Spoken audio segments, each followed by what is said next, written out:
ويعني أظن أنه يجب اختبار هذه الفرضيات، ولكن قلتم أن الإعلام الرسمي أو أحد المتحدثين ذكر أن الإعلام الرسمي المصري أساء إلى المغرب، وفي حدود علمي لم تصدر أي إساءة من الإعلام الرسمي المصري على الإطلاق.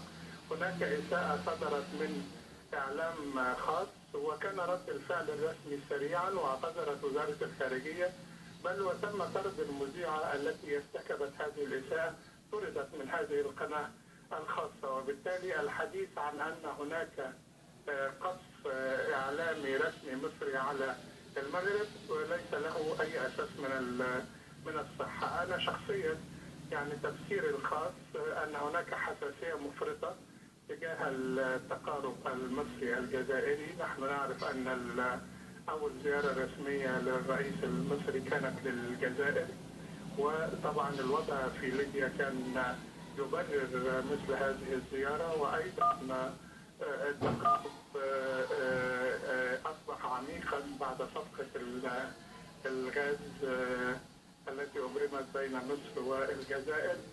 يعني ما الذي يضير المغرب حتى تتخذ هذا الموقف الذي وصف بأنه انقلاب عبر وسائل الإعلام الرسمية المغربية إن لم يكن شيئا كبيرا؟ البعض يتحدث عن أن النظام في مصر يريد أن يدعم موضوع البوليساريو، هل هذا صحيح؟ في حدود علمي ليس صحيحا، ولم يصدر أي إشارة من الدبلوماسية المصرية عن أن خطوة كهذه أصبحت وشيكة. وفي حدود علمي أيضا أن التقارب المصري الجزائري لم يكن وليس على حساب المغرب، لكن هناك يعني عصبية شديدة من جانب النظام المغربي تجاه كل من يتقارب مع الجزائر، ويتصور أن أي تقارب مع الجزائر لابد أن يكون.